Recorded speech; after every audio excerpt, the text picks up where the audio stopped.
Back in the late 1800s, there was a biologist named Thomas Huxley, and he was the famous novelist Aldous Huxley's, I think, great-grandfather, perhaps grandfather, and very intelligent man, and a very gifted family. And Huxley was a great defender of Darwin, by the way, too, and he was commissioned by the English government to do a study of oceanic resources. This was back in the 1890s. And because the English at that point were concerned to some degree that, you know, maybe it would be possible that we would overfish and cause trouble because of that. And Huxley did an exhaustive study, and he concluded that there's so much ocean and there's so much resource in the ocean that there wasn't a possibility that human beings with their rather puny technologies could ever do anything but put a small dent in the absolute overwhelming plenitude of the water that covers more than half the planet. And so that's only 130 years ago, thereabouts. That's not that long. You know, that's 2 relatively old men ago. It's not that long. And, you know, you have to put them back to back, sort of. And so that's yesterday in some sense. And it really wasn't at all until the 1960s that we had some sense that we had developed technologically to the point where some of what we could do mechanically might start to have planetary repercussions. Say with, you know, we saw that with air quality in cities, for example, and the denuding of the countryside, and then perhaps the overfishing in relationship to the oceans, which started to happen after World War II. But nobody had any sense, really, until 1960 that, well, maybe we had to take care of things a little bit better than we were because there was more of us. We were starting to become a force that was, to some degree, a match for nature. You know, and bloody well, thank God for that, you know, because nature was more than a match for us for a very long period of time, right? Our species has come up through epochs, eons of absolute brutal privation and difficulty and starvation and freezing temperatures and burning in the desert sun and lack of water and lack of hygienic facilities and like just hand-to-mouth suffering. And, you know, we've managed to organize ourselves to the point where that's still the lot of a substantial number of people on the planet, but that's decreasing very rapidly. You know, the UN now projects that by the year 2030, abject poverty, which is defined as living on less than $1.90 a day in today's US money, will be eradicated. There won't be anybody in the world that poor. And the cynics say, well, that's a pretty damn low barrier, let's say, but if you double it, you also see that's decreasing very rapidly. And if you triple it, you see that's decreasing very rapidly. And you got to draw the bloody line somewhere. You know, and abject poverty is abject poverty. And the fact that it's decreased by 50% in the last 12 years, from 2000 to the year 2012, we decreased the absolute level of abject poverty in the world by 50%. Right? It was the fastest economic. It was the most spectacular economic miracle in the history of humankind. And, you know, you hardly ever hear about it. Hardly anyone knows about it. It's like, it's a bloody miracle. There's more middle-class people in the world now than non-middle-class people. And there are way more obese people than there are starving people.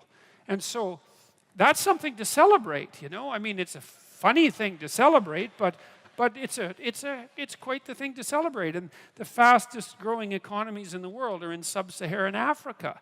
And they're growing at 5 to 7% a year. So it looks like the economic miracle that's, you know, that took place in India and in China, most of Southeast Asia, is really starting to kick in Africa. And it seems, at least in part, it's because of the collapse of the Soviet Union back in 1989 and the lack of overt pressure to have African countries pursue the most pathological possible economic doctrines that anybody could ever imagine, they just stopped doing that, has freed people up to start to become, well, if not rich, at least richer, and at least with the possibility of a continual rise upward. You know, the child mortality rate in Africa now is the same as it was in Europe in 1952. I mean, that's really something, you know, and longevity rates have increased tremendously in Africa. And you know, we're kicking the slats out of some major diseases. Polio's pretty much gone. It looks like we're putting a pretty good dent in malaria. That'll do great things for Africa. I think there's a real possibility with some concerted effort that we could get rid of tuberculosis in the next 15 years or so if we made that a target. That would be something. You know, that's an ancient scourge of mankind. We could certainly do without that. So there are intelligent people who are working hard on trying to eradicate these problems, and they're doing it successfully. And so, you know, I'm not in favor of the whole there's something wrong with humanity and we're a scourge on the bloody planet and it would be better off if there were fewer of us and the whole planet would be thriving if there were none of us at all. I think that there's something unbelievably dangerous about that attitude, and I think it's ungrateful and unfair and unsympathetic and ungrateful and non-empathetic, because I really do see that, like, I don't know a lot about human history because, God, there's a lot of history to know about, you know, and the more you know about human history, the more you know that there's just endless details that you have no idea about. But if you do a reasonable overview, you do see that it's a bloody mess, you know, that it's privation and war and catastrophe and brutality and struggle and strife and difficulty all the entire way through, you know, people striving against odds that are just absolutely astronomical and yet succeeding, you know, that overall the story overall is one of, I wouldn't say unbroken progress, but it's decent progress, and it's better now than it's ever been by a huge margin, and there's every bit of evidence to suggest that it could continue to get better and better and better. You know, here's another thing that's really cool. Do you know that we're adding 4 years of life expectancy every year now? So once we hit a year every year, then that's it. We don't die anymore. But those last 8 months a year, they're going to be tough to manage, you know. But 4 months a year is really something. And so, you know, we're basically living longer and we're living healthier and we're smarter than we were because we're much more, our nutritional levels are higher than they were because we're not starving, especially the people at the bottom end.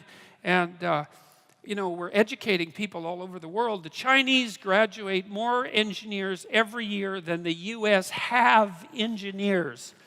Now that's terrifying because, God, we've got all these engineers already, and they're making gadgets at such a rate that you can't even keep track of the gadgets, right? You go online and, like, there's all these technologies and all these subcultures using them, and you don't even know what the technologies are.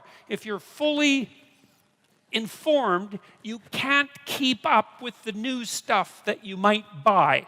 And it's not like it's trivial technology. It's unbelievably powerful technology. Like, I'm in awe of many of the young people that I work with because they're savvier about the technological infrastructure that constitutes the web than I am, because I'm old and it's hard to keep up as you get old. And, you know, they come up with tools to make difficult things very simple, very rapidly. And there's just subcultures everywhere that are doing this at an unbelievably rapid rate. You know, when you go to somewhere like Silicon Valley, and I've spent a lot of time in Silicon Valley, and it has its problems, but Jesus, there's an unbelievable collection of smart people there. And they're working on things like, mad. And it's working. You know, you see someone like Elon Musk. I mean, what the hell do you make of someone like that? You know, I mean, what did he do? He made an electric car, which is basically impossible, and it works, which is basically impossible. And then he built an infrastructure so that you could charge the damn thing wherever you drove, and that was basically impossible. And then he made it cheap, because if you buy an electric car and you factor in the price of gas, the electric car is actually about as expensive as the gasoline car, and so that was unbelievable. And then he built a bloody rocket, which was 1/10 the price or less of a NASA rocket that you could reuse, which was impossible. And then he put one of his cars on top of the rocket, and he shot it up into space. And then this happened, right? This all happened, and he's still alive. And you know, and then he went and blew it all by smoking pot on Joe Rogan, you know, because, well, it's so funny, you know. We like our insane geniuses, like predictable and safe. And so we don't want them doing strange things like having a tiny puff of marijuana on a show famous for marijuana. So anyways, you know, that's all good news.